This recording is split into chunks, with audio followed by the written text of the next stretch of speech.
Tudo precisa ser devidamente apurado. Marcelo Queiroga foi aí convocado pela CPI da pandemia, como se o bolsonarismo não quisesse o encerramento. A CPI está acabando. Estava para ser finalizado. A série de depoimentos, estava para ser finalizada a série de depoimentos na CPI da pandemia. E agora precisaram convocar o Marcelo Queiroga depois de mais um escândalo. Marcelo Queiroga, quando foi depor na CPI da pandemia, ele que supostamente... Não é suposta, ele oficialmente, essa que é a expressão, oficialmente o Marcelo Queiroga é médico. Tem lá o diploma e tal, anos de atuação. Então foi questionado como tal não quis responder. Como tal, preferiu ser aquilo que o conselheiro Lauro Machado não quis ser, né, sabujo do poder. E aí terceirizou para a Conitec, justamente para deixar a cargo da Conitec o esclarecimento sobre os medicamentos que são ineficazes. Por quê? Porque ele é ministro da Saúde do governo Bolsonaro, que é um governo que defende medicamentos ineficazes. Foi mudando apenas a expressão utilizada. Antes utilizava abertamente hidroxicloroquina, agora evita, só quando está assim, mais próximo do seu cercadinho e tal, fala o nome específico do remédio. Prefere falar de uma maneira mais genérica, tratamento precoce, para ver se dá para engambelar melhor, assim, com uma abrangência maior, já que a hidroxicloroquina foi descartada no resto do mundo e nem o Donald Trump, que falava nela no começo, tomou quando se infectou. Jair Bolsonaro emula o pior lado de Donald Trump. Então, repito, Queiroga na CPI falou que ficava a cargo da Conitec. Conitec estava pronta para revelar um relatório que recomenda não usar o chamado kit Covid em pacientes que não foram hospitalizados. Ou seja, um relatório contrário àquilo que o bolsonarismo passou a chamar de tratamento precoce, para defender as suas narrativas, às vezes desse modo malandro, sorrateiro, enviesado. E aí isso vai pegar mal, principalmente no momento em que a Prevent Senior, aliada do governo nessas narrativas, está sendo investigada, porque estava fazendo estudo fake, sem autorização de órgãos competentes, sem informar os pacientes, deixando os pacientes em casa recebendo o próprio kit Covid, com medicamentos ineficazes, em vez de gastar mais, né, com a hospitalização, etc. Ocultando, de acordo com aquilo que foi levantado por senadores, mortes. Eles negam, claro, todas as irregularidades, mas está aí sob alvo da investigação. Então ia ter um relatório que ia piorar ainda mais o fato de o governo defender teses absolutamente descartadas no mundo civilizado, obscuras, falsas, mentiras, né? Desinformação, que deseduca o povo no momento em que o povo precisa saber qual é o melhor cuidado sanitário a tomar.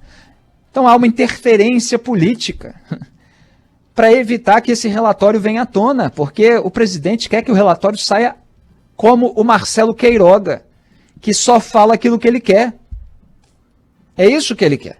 Marcelo Queiroga já não pode mais ser tratado, no cargo que está, como um médico, que embora tenha o seu diploma, os seus anos de carreira, ele atua como um político bolsonarista.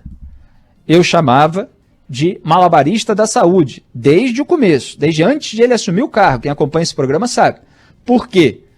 Ele ia assumir o cargo no momento em que havia já uma pressão nacional e internacional pela imunização em massa, que não seria seguida no Brasil se não houvesse essa pressão, nossa pressão, e ele teria que avançar, reduzir o atraso da vacinação causado pelo governo Bolsonaro, mas ao mesmo tempo ele teria que agradar Jair Bolsonaro, fingindo que a culpa de um monte de coisa é de governador e prefeito e não do governo federal que não comprou vacina. E ele fez isso, foi lá, com todo o seu malabarismo, equilibrando os pratinhos, etc. E ele foi chafurdando na lama, porque ninguém consegue, e é isso que as pessoas precisam entender, em relação, inclusive, ao mercado da comunicação. Não se fica meio no mundo real, meio na realidade paralela. Você precisa ficar completamente no mundo real. E esse é um governo que, lamentavelmente, é triste e é trágico. Ele escolheu fabricar uma realidade paralela porque o mundo real lhe causa impopularidade. porque ele escolheu os piores caminhos, fez as piores decisões, e em vez de assumir aquilo que fez e corrigir os seus rumos, não, ele tenta ter o crédito por aquilo que os outros fizeram, e mente e ataca os outros, e fabricando a sua realidade paralela com toda uma claque. E o noticiário aí a respeito da claque está cada vez mais cheio, né, para as pessoas que ainda não entenderam o que está acontecendo no Brasil entenderem. Que está cheio de gente aí que quer poder, quer dinheiro, quer visibilidade. Tudo naquela acepção imediata. Então eles estão aí fabricando essa realidade paralela e eles querem que a Conitec seja parte disso. Então é óbvio que a CPI tem que fazer o seu papel. Estava lá já aos 45 do segundo tempo, dá um acréscimo, interroga lá o Queiroga de novo. Vamos ver que discurso que ele vai dar para justificar uma barbaridade como essa.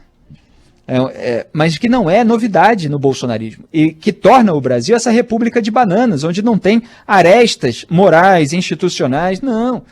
O sujeito que faz parte de um grupo político poderoso, ele vai e interfere em tudo. Interfere na Polícia Federal, na Agência Brasileira de Inteligência, na ABIN, ele nomeia lá alguém para ser muito complacente com o governo para a Procuradoria-Geral da República, troca, né, por meio da troca na direção da PF, o superintendente da PF no Rio de Janeiro, onde avança a investigação sobre o filhinho, coloca, obviamente, pessoas próximas ali, dispostas a defender seus interesses em tribunais, como o próprio Supremo Tribunal Federal, interfere na presidência da Petrobras, por exemplo, tirando o seu então presidente Castelo Branco, e sem resolver o problema, que foi pretexto para retirá-lo.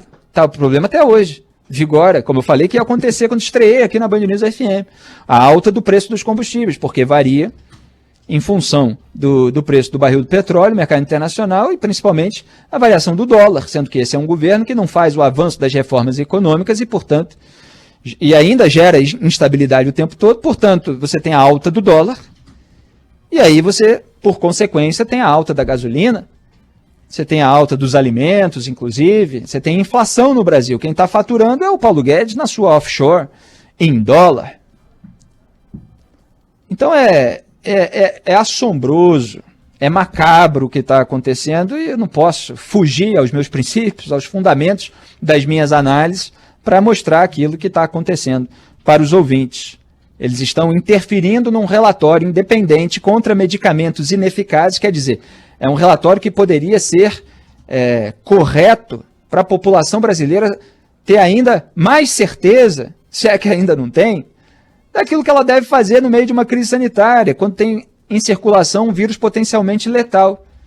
E aí eles interrompem, eles adiam, para tentar colocar lá dentro alguma coisa, pelo menos de uma forma sorrateira, que, ainda que sutilmente, legitime a sua narrativa que vai ser usada na campanha de 2022.